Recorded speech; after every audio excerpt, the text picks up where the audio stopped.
welcome you filthy exiles to another build guide. This time I actually decided to go with what some people requested and build a deep delver. So this is actually my version or my take of a cast on crit deep delve build or assassin build. I should probably note that I'll put the POB in the bottom in the description.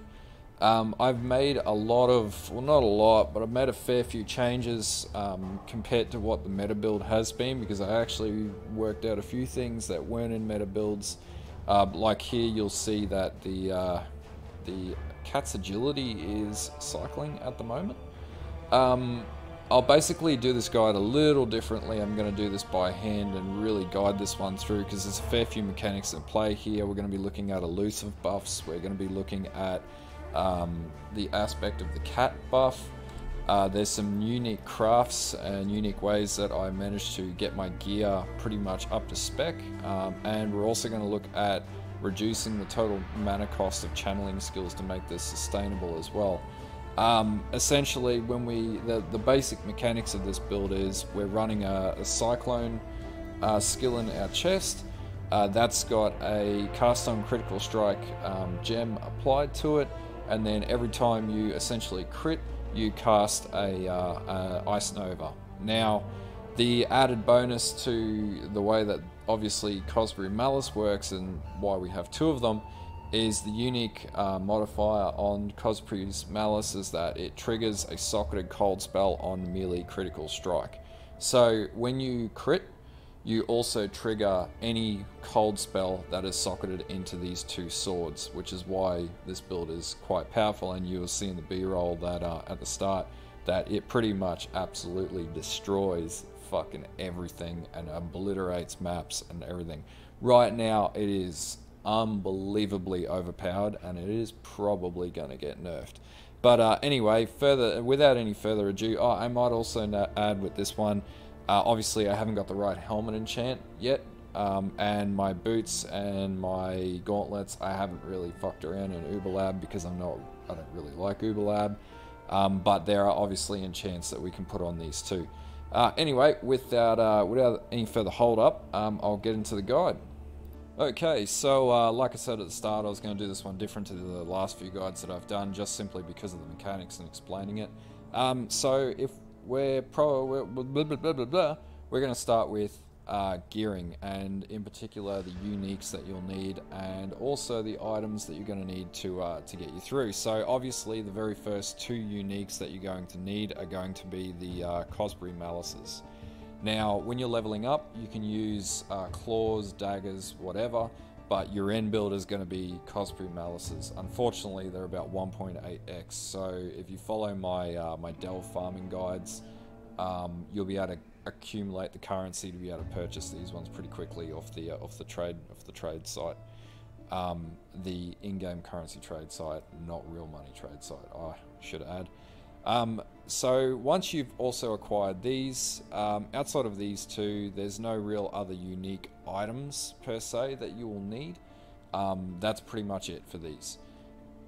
A couple of other things that we will also need gearing wise. We will need a ring that gives us curse enemies with level 12 Assassin's Mark on hit. Assassin's Mark is going to increase our critical strike damage by approximately 20% on enemies, so that's going to give us that huge fuck off damage boost. On this, I've further crafted to this ring 1 to minimum frenzy charges. That's just to give us a bit more movement speed at the very start. And the other thing that you'll notice is this has a level 20 aspect of the cat skill. How I acquired this skill on this ring is by going and basically crafting it on this ring in the bestiary. Now, when you do the Einham missions, you'll basically unlock the aspect crafts, and that's pretty much how I think this is a suffix craft. So this ring originally didn't have a maxed out a number of suffixes, so I thought I'll put aspect of the cat on. Now, what aspect of the cat does is it cycles between cat's agility, and I'll just bring up the skills menu. So, aspect of the cat cycles between two different modes. One mode will give you 10% increased cast and attack speed. The other mode will give you 100% critical strike chance and 50% reduced visibility to enemies, and 15% to avoid ailments. These buffs, the first buff, which will give you attack speed, is 4 seconds. The second buff is 6 seconds, and it's constantly rotating. Why this is so OP is because basically and I'll explain it, actually I should probably explain the next thing, is our second ring actually does 20 life gain for each enemy hit by your attacks. So when you've got more attack speed, you're actually re-accumulating health quicker, as opposed to using leech, which is why this build works so well and why it's so consistently able to sustain in lower level delves, especially in the darkness. Essentially, when you're going down into the deep dark, you want to be able to claw back health as quickly as you can. This ring lets you do that. And basically, we're not reliant on health regeneration at that point. We're actually reliant on not killing enemies in delves when we go into the darkness. We basically want to ghost our way through enemies and constantly be hitting enemies in the dark. As long as there's enemies there, that's going to mean that you can basically stay alive infinitely in the dark. And that's basically how these high level, or in this case, very deep level delve builds actually work. It's not about beating the darkness with regeneration, because you will never be able to achieve that. It's actually about being able to hit enemies and accumulate health quicker than the darkness can kill you. The other thing that the second ring that I have here has is channeling skills have -2 to total mana cost. Now, how you get this craft, as opposed to buying it because this can be expensive, is to do the Jund missions and kill the whatever the nemesis bosses or whatever the basically, you just need to constantly get veiled rings and just keep unlocking veiled rings, and you'll eventually get that. Now, this ring also has some elemental resist. It also has rarity fire. It has some fire damage to attacks and spells, and 30% increased global crit chance as well, which is always a plus to have on anything. Our amulet. Now, there is argument to say that the Pandemonium is worth using. I was actually using it and I didn't find it very good for this build. Our amulet, we basically want to get critical strike chance. We want to get global critical modifier, critical strike damage multiplier,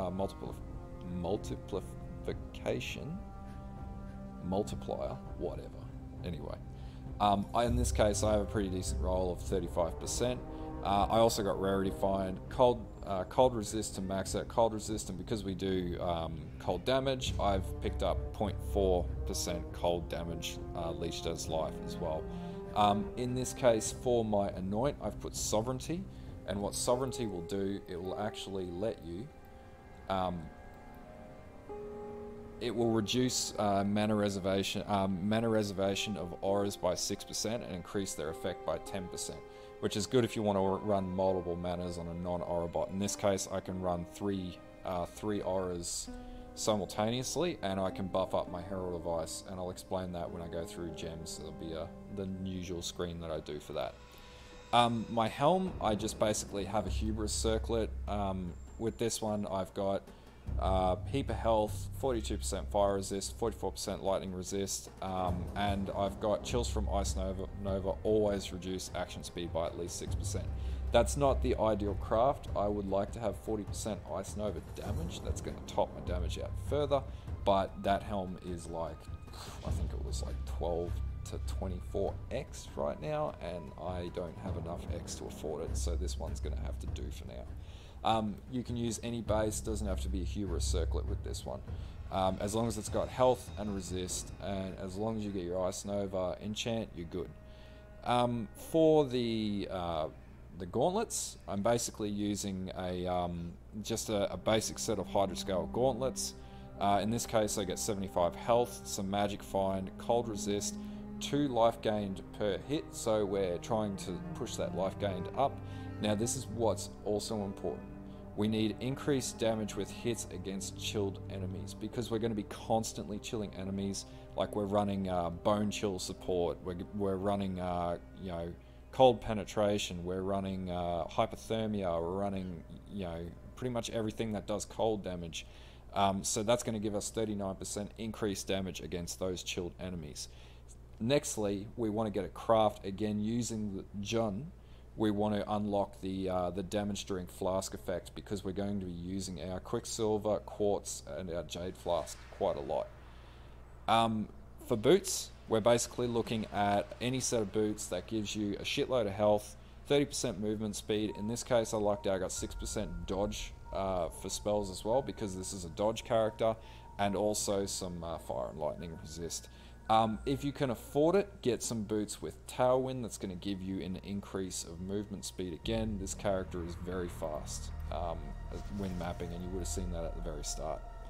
The belt, I've got Stygian Vise with 95 maximum life, some fire resist, some lightning resist, and this one's really important. Increased cooldown recovery speed. And the reason why we need this is so that we can increase or decrease the cooldown. We basically use cooldown reduction to get cast on critical strike support to cast Ice Nova more and more and more and more and more. It's also going to affect our cast rate on our triggered socketed spell on melee critical strike on our Cosbury's Malices.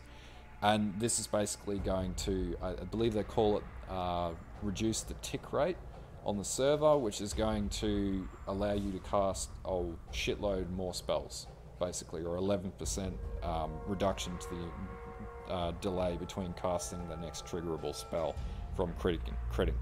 And that's pretty much the enchant that we want to have on our belt. This belt was only like 30 chaos, so I lucked out with this one. Really just used it to fill the gaps. The jewel that I use in my belt increases some of my attributes that I struggle on, gives me 26 more life, and also 16% increased damage if I've killed recently, and I will be killing recently a lot.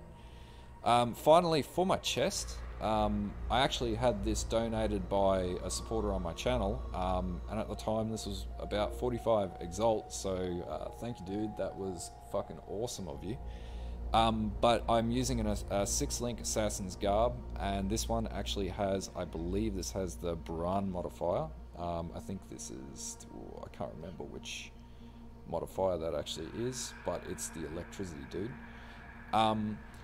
This gives me 3% increased movement speed, 128 maximum life, some fire resist, some cold resist, lightning resist, and I believe these are T1 rolls. These are T1 rolls, oh T2 rolls, sorry. I also have killed enemies explode, dealing 3% of their life as physical damage, which is basically like a pretty awesome cull. So this is increasing my damage as I roll through enemies essentially. On top of this, I've also got a veiled craft of 8% maximum life and 8% increased maximum mana. This chest is not mandatory, but it was a really fucking awesome gift from a supporter, and I'll put their name in the channel description as well. Aside from that, that's pretty much all the key gear that you're going to need with this. Flasks, I'm just running a Quicksilver Flask with 36% increased charge recovery. I'm running a Quartz Flask for increased dodge and phasing. This has got charge recovery. I'm running a Jade Flask for 3000 evasion. This has actually got 10% increased attack speed during Flask effect and 33% increased duration. I'm running a Blood of the Karui. It's just a really good unique flask to run on this sort of build. Makes you pretty sustainable and can really help you in clutch situations with that recover full life at the end of flask effect. And I'm running in at series Promise, which is going to give me chaos resist, because as you can see there's no chaos resist anywhere else. It's going to give me elemental damage done as extra chaos damage and 2% chaos damage leached back as life. Okay, for jewels. There are no unique jewels required in this build, there's just jewels that are geared towards this type of character. So first of all, we're going to use a Hypnotic Eye Jewel with 30 increased maximum health, 7% increased effective chill, and 20% increased damage if you've killed recently, which is really useful. The next jewel we're going to use is actually I lie, there are 2 unique jewels that you actually will need. Sorry about that. The next one is Frozen Trail. This one's about 1C or 2C. Because we're using Frostbolt, This is going to give us an additional 2 projectiles using Frostbolt if we've got 40 intelligence in the around the nodes, which this does. And then with at least 40 intelligence in the radius, Frostbolt gains an additional 40% increased projectile speed, so they go way faster.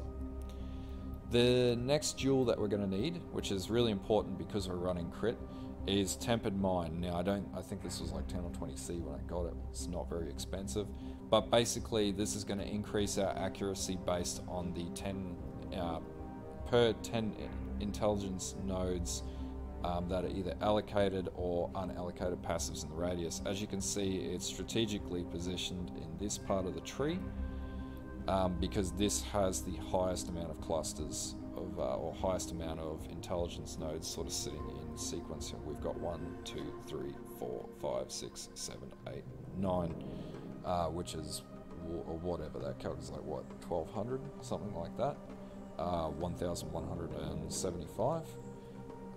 So no, 1075, anyway, whatever, I'm not doing maths today.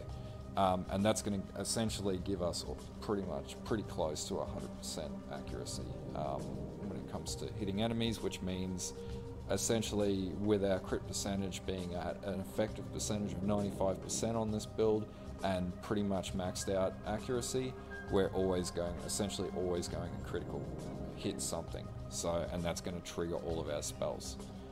Nextly, we have a Pandemonium Ember, just a Crimson Jewel. This one actually has Corrupted Blood on it.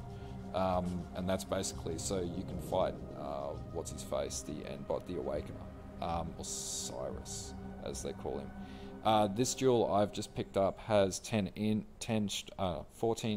10 strength and dex, just to increase my dex and my strength stats.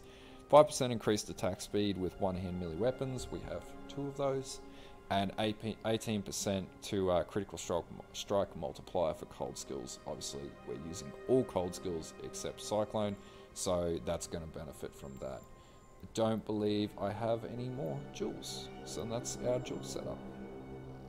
Alright, so for the skills and I guess the skill gems you're going to need. In your helm, you're going to have a level 5 Immortal Call, level 5 Cast when damage taken, and a level 1 Frost Bomb. In the chest, you're going to have Cyclone, Hypothermia, Increased Critical Strike Chance, Ice Nova, Faster Attacks, Cast on Critical. I'll probably note in this guide, I use Faster Attacks. I think it's better. I think we crit more with faster attacks. I know others don't. It's up to your discretion with that one. Boots. So Zealotry, Herald of Ice, Onslaught, and Enlighten. Again, other builds will actually use Hatred. I think Herald of Ice with Onslaught is actually better and seems to be much more efficient at sustainability. Gloves, you're going to use Whirling Blades, faster attacks. I've used Added Cold, but you can use other various skill gems as well, whatever you feel like you want to use. And obviously there's a 4th that you can use there too. For the first Cosbury's Malice, I use Ice Nova, Awakened Cold Pen, and Concentrated Effect. For the second Cosbury's Malice, I use Frostbolt, Vortex, and Bone Chill. Okay, so the pros of this build: can easily farm T16s. It's also a super fast God mode killing machine. It's able to do fuck off levels of deep delve with relative ease and survive the darkness with the amount of leech and life on hit, and basically obliterates entire screens. The cons of this build uses dodge and evasion, and that can be shithouse. Takes a lot of tinkering to get it right. It's a bit of a fuck around, but my path of building is there to help you with that. You still can die to bullshit, and in fact, with dodge and evasion, you will die to bullshit. It is expensive as fuck, and stun and freeze can really fuck your day up with this one. Alright, so inevitably you're going to be paying 1.8x for each of the Cosbury Malices. There's no other real way around that one. The belt, boots, the gauntlets, the rings can all be varied. The chest definitely can be varied. You're probably not going to need a 45x chest. But, you know, if you can't afford one, then definitely.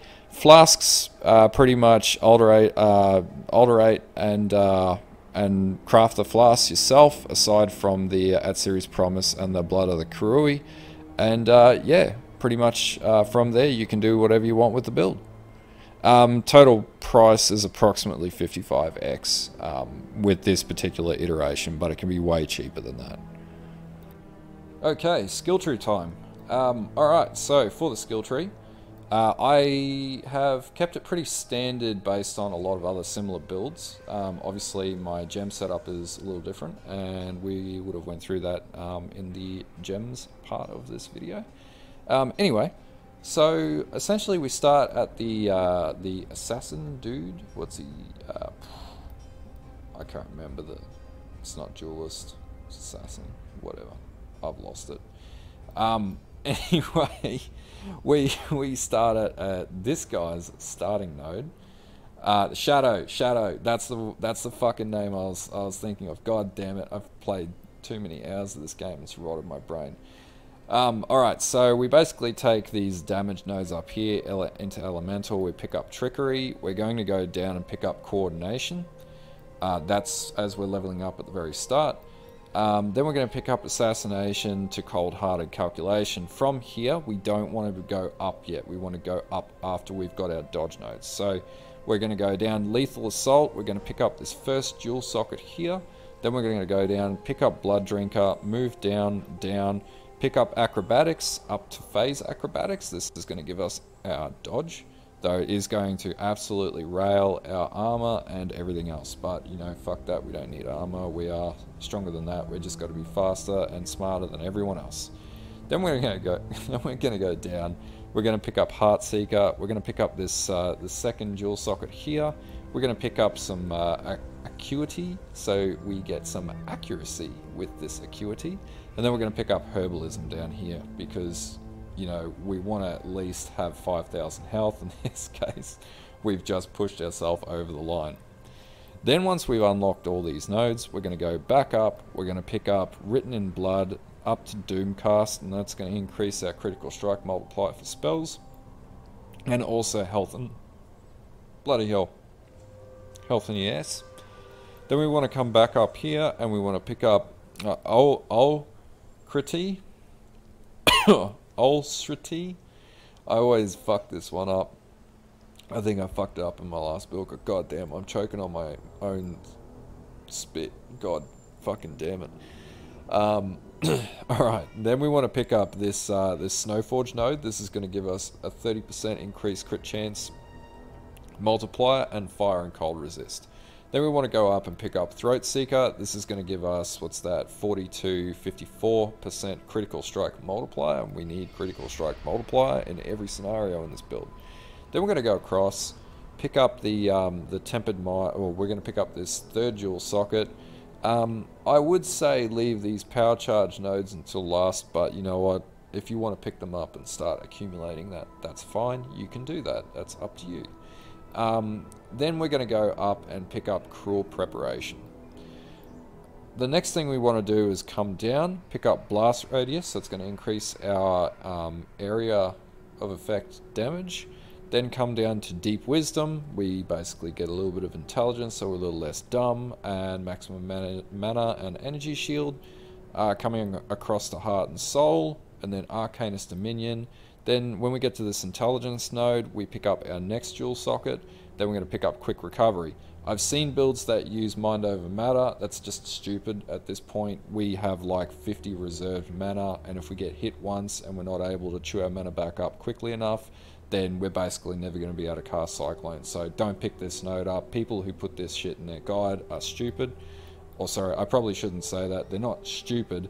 It's just not practical with the reserved pool of mana unless you're basically instantaneously able to sustain zero, you know, basically have no mana coming out and you can regenerate 1,000 mana a second or whatever. Don't do it, it's not worth your time.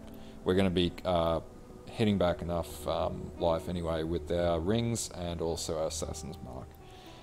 Then come down to Retribution, pick that node up, pick up Precision. This is going to give us increased dex, attack and cast speed, movement speed, and accuracy. We've got to focus on accuracy, we need it. Then we want to pick up discipline and training. Yes, pick up this 5% life node, because at this point we're struggling to get to 5,000 health. Then up to Light of the Divinity, that's going to give us 20% increased critical strike for spells. Then down to Holy Dominion, that just gives you holy fuck off damage. And all elemental resist. By this point we're not too worried about elemental resist though, because we've got plenty of it. Then pick up this elemental damage node and then move down to devotion, and that's going to give us 3% increased effect of non-curse auras. Non-curse just means no blasphemed auras, and it's going to give us 8% increased maximum life and 20 strength. For our ascendancies, the first thing we're going to do is pick up Mistwalker. I like this one because you get an gain elusive on critical strike, and you're going to get an elusive stack as you hit things. That's going to increase your ability to evade enemies. It's also going to increase your critical strike chance as you are basically killing things, and I think it caps you out at 100, and then it decreases over time, and then it resets when you crit. And it basically tells you here, it's also going to give you 20% increased attack and cast speed while elusive. It's going to give you 8% reduced damage taken while elusive, and you take no extra damage from critical strikes while elusive. So critical strikes from enemies will be worthless against you, which is really good. The next node you should take is Opportunistic. It's really Sunday today, isn't it? This is going to give you 20% increased movement speed if you've killed recently. Damage from your critical strikes cannot be reflected. That's really important because your critical strikes fucking hurt. You're going to get 20% more damage while there is at least one rare or unique enemy nearby, i.e. bosses. This is going to be really useful for. And 10% reduced damage taken while there are at least 2 rare or unique enemies nearby.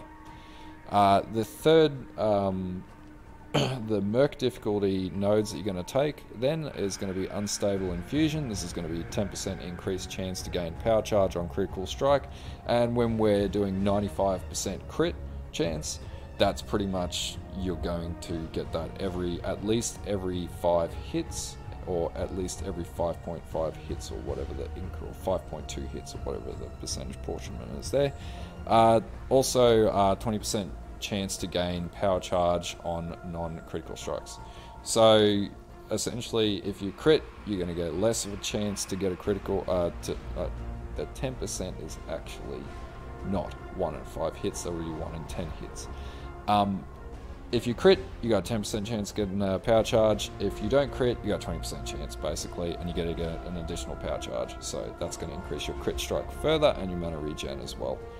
Nextly, the final nodes you're going to get is going to be Deadly Infusion, and basically that's going to give you 8% critical strike multiplier per power charge, 2% critical strike chance while at maximum power charges. This build has a maximum of 5 power charges, so that's going to give you 10%